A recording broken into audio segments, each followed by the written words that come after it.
Europe Matin, Raphaël Duchemin sur Europe 1. 8h17 sur Europe 1. Bonjour Laurent Wauquiez. Bonjour Madame Duchemin. Président du Parti Les Républicains, merci d'être avec nous en direct ce matin sur Europe 1. Ce devait être manifestement une semaine formidable pour Emmanuel Macron avec évidemment la victoire des Bleus. Mais hier, une vidéo est venue gâcher la fête en quelque sorte. Vidéo dans laquelle on apprend, grâce au journal Le Monde, que Alexandre Benalla, qui est un de ses collaborateurs à l'Élysée, a frappé des personnes pendant la manifestation du 1er mai. Il est équipé, et on le voit sur cette vidéo, d'un casque de policier. Il avait été autorisé à assister en observateur à ce défilé. Vous l'avez vu, cette vidéo ? Oui, je l'ai vue. Et comme beaucoup de monde, elle est choquante. C'est une vidéo qui pose des questions. Aujourd'hui, on attend une réponse du président de la République. Une réponse sur quoi ? Il est évident qu'Emmanuel Macron doit s'exprimer et faire la lumière sur ces faits avec principalement deux questions qu'on peut se poser. D'abord, comment se fait-il que l'un de ses proches collaborateurs, qui était le chef de sa sécurité pendant sa campagne, qui est chef de cabinet adjoint, se retrouve vraisemblablement avec une usurpation d'identité dans une manifestation avec du matériel de police? Qui était au courant? Qui est intervenu? C'est des questions légitimes qu'on peut se poser après avoir vu cette vidéo. La deuxième question, c'est: y a-t-il eu des manœuvres pour étouffer cette affaire? Vous le pensez? Je pose la question et j'attends des réponses, comme beaucoup de Français, comme tous ceux qui ont regardé cette vidéo. Est-ce qu'il y a eu des pressions? Est-ce qu'une fois qu'elle a été révélée, il y a eu des manœuvres qui ont été destinées à étouffer l'affaire et mettre un couvercle sur tout ça? Cette vidéo, on l'a vue, mais on ne connaissait pas l'identité de la personne qui se trouvait sur cette vidéo. On ne savait pas qu'il s'agissait d'un collaborateur d'Emmanuel Macron, au départ. Madame Duchemin, vous non. Moi non. Mais ce dont j'aimerais être sûr, c'est qu'à l'Élysée, on n'a pas cherché à camoufler cette affaire. Pourquoi est-ce que je pose cette question? Parce qu'au fond, au-delà de la vidéo, c'est pas nécessairement uniquement ça qui compte. Qu'est-ce que vous attendez? Qu'est-ce qu'attendent ceux qui nous écoutent? C'est que quand on est à l'Élysée, on doit montrer l'exemple. Et aujourd'hui, le sentiment qu'on a, c'est qu'à l'Élysée, on se croit au-dessus de tout. C'est au fond ça la question qui est posée derrière cette affaire. Et c'est à cette question qu'on attend des réponses. Vous dites au-dessus de tout parce que vous faites un raccourci entre ce qui s'est passé et d'autres phénomènes qui se seraient produits à l'Élysée? Je ne comprends pas bien. Ce que je veux dire par là, c'est quoi? C'est qu'aujourd'hui, on a le sentiment que dans l'entourage d'Emmanuel Macron, on se croit au-dessus des lois et au-dessus des règles. Mais qu'est-ce qui vous fait penser ça, mis à part cet événement qui mérite encore d'être clarifié? Je vais donner un seul autre exemple, mais vous savez qu'il y a en ce moment des enquêtes qui portent sur Alexis Kohler, qui est un des plus proches collaborateurs du président de la République. Et donc, au fond, derrière toutes ces affaires, toutes ces choses qui émaillent l'actualité, il y a cette question qui commence à s'instiller dans nos têtes et qui est de se dire, voilà, moi ce que j'attends, c'est que les gens qui sont à l'Élysée aient un comportement qui impose l'exemple. Alors à l'instant, on est totalement loin de l'exemple. On apprend que des sanctions sont prises pour ce comportement jugé inacceptable. C'est Monsieur de Normandie qui le dit ce matin à l'instant. Vous pensez que ces sanctions doivent aller au-delà de celles qui ont déjà été prononcées? Suspension de 15 jours, rétrogradation? Madame Duchemin, vous vous rendez compte quand même de la gravité des faits potentiellement? C'est-à-dire que vous avez un proche collaborateur de l'Élysée qui se camoufle en policier avec du matériel de police pour taper sur des manifestants. Et derrière, la seule chose qui a eu lieu à ce stade, c'est une mise à pied de 15 jours. Je vois bien les manœuvres qu'il peut y avoir, c'est qu'on va éventuellement sacrifier cette personne en donnant le sentiment que tout d'un coup, on va prendre des sanctions. C'est pas ça la question de fond que je pose aujourd'hui. La question de fond que je pose aujourd'hui, c'est qui était au courant à l'Élysée? La question, c'est Emmanuel Macron était-il au courant, c'est ça? La question, elle est toute simple, c'est qui était au courant à l'Élysée, qu'il s'agisse d'Emmanuel Macron, de ses collaborateurs, qui était au courant?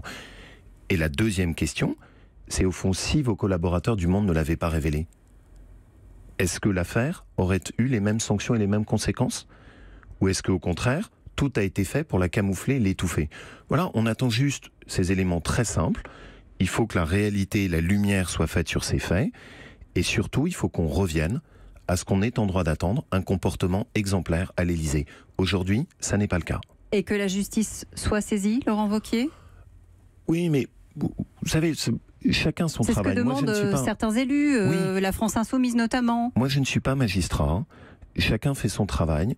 Aujourd'hui, en tout cas, ce que j'attends, c'est que le président de la République lui-même s'exprime. C'était son chef de sécurité pendant la campagne, c'est son chef de cabinet adjoint, ça porte sur son entourage proche de l'Élysée. Il a été suspendu.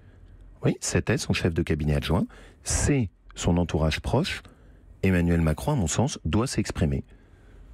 Laurent Wauquiez, il y a un autre sujet qui fait polémique en ce moment, c'est celui des 80 km/h. Je ne vous apprends rien. Le Conseil d'État examine aujourd'hui les recours de 57 députés contre le décret qui diminue la vitesse depuis le 1er juillet. Vous en attendez quoi, justement, de cette décision? Vous savez, moi je suis un élu de Haute-Loire. Chez moi, il n'y a pas le métro. Et les gens, pour aller travailler, prennent leur voiture. Vous avez souvent, dans un département comme le mien, des gens qui vont faire 30 km pour aller travailler le matin et le soir.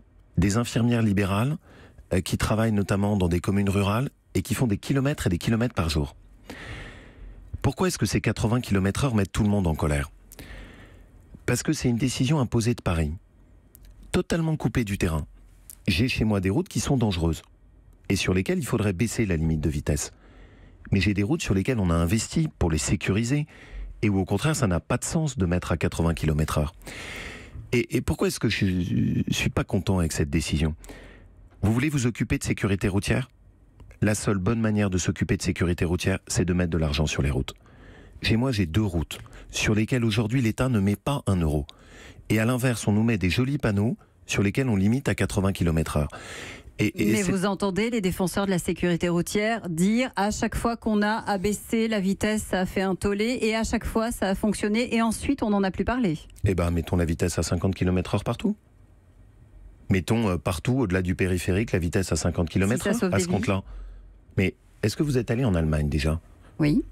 Vous avez vu qu'en Allemagne, il y a une pratique qui est totalement différente, où sur certains tronçons, on peut rouler beaucoup plus vite et sur d'autres moins.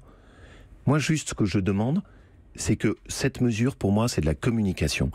Vous le savez comme moi, il y a une expérimentation qui a été faite. On n'a même pas eu les résultats. Elle n'a pas été menée sur une période de temps suffisante pour avoir un retour. Et donc, on se précipite sur cette annonce. Si on veut faire de la sécurité routière, je ne connais qu'un moyen, investir sur les routes pour la sécuriser. C'est exactement l'inverse de ce qui est fait aujourd'hui. Donc, non, désolé, je considère que cette mesure est pour moi typique d'une mesure prise par très technocrate, prise à Paris, coupée de ce qu'est la réalité de nos départements, et que oui, c'est vrai, je comprends légitimement la colère de ceux qui se disent que maintenant, ils vont être en file indienne derrière des camions, et que je ne suis pas sûr que ce soit la meilleure façon de faire de la sécurité routière. Laurent Wauquiez, que se passe-t-il en ce moment autour de la PMA? Il y a un député de la majorité qui va déposer aujourd'hui même une proposition de loi, alors que le gouvernement promet, lui, un projet de loi avant la fin de l'année. Manifestement, il y a 2 agendas, 2 projets. Est-ce qu'il faut réviser les lois de bioéthique toutes ensemble ou alors isoler la procréation médicalement assistée dans le texte? Vous savez, c'est des sujets qui nécessitent du temps, qui nécessite de la sérénité et qui nécessite du dialogue. Ça fait un moment qu'on en parle. Je vais aller jusqu'au bout, si vous me permettez, de ce que j'ai en tête. Aujourd'hui, ce à quoi on assiste, c'est une surenchère au sein de la majorité. Où un député d'En Marche dépose une proposition de loi. On ne sait pas exactement si c'est en entente avec le gouvernement et avec son groupe à l'Assemblée nationale. On a une réponse de cacophonie du côté du gouvernement. Ce climat-là n'est pas rassurant et n'est pas propice à aborder des sujets qui nécessitent au contraire qu'on soit posé.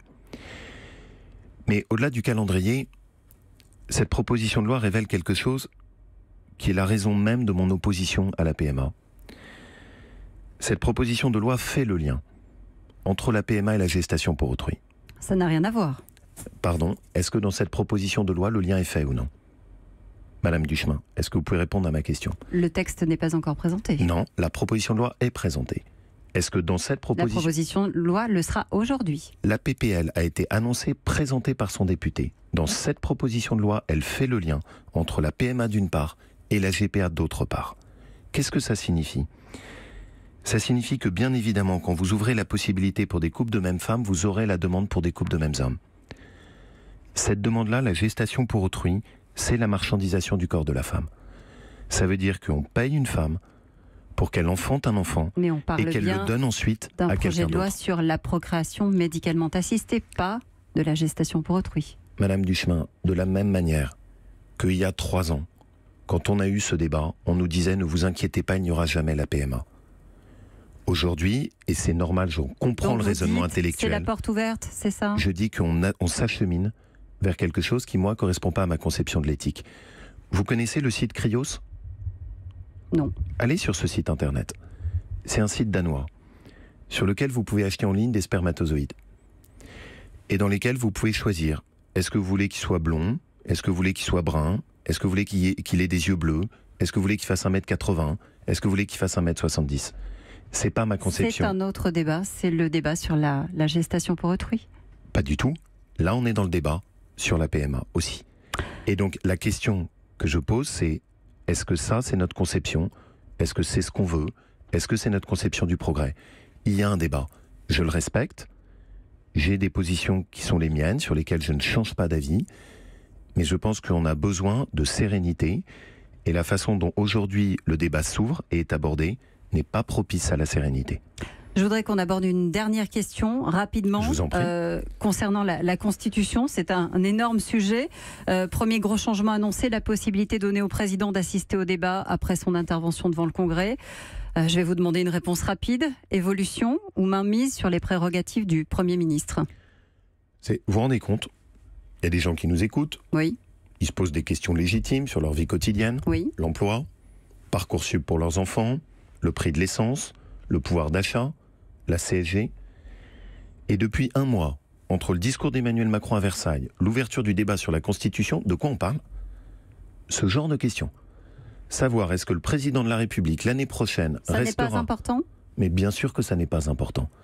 Bien sûr que ça n'est pas dans l'ordre des priorités des Français. Bien sûr que cette réforme de la Constitution ne répond pas aux attentes qui sont aujourd'hui les attentes des Français. Et c'est pour moi l'image d'un pouvoir déconnecté et coupé aujourd'hui de ce qu'est la réalité des Français.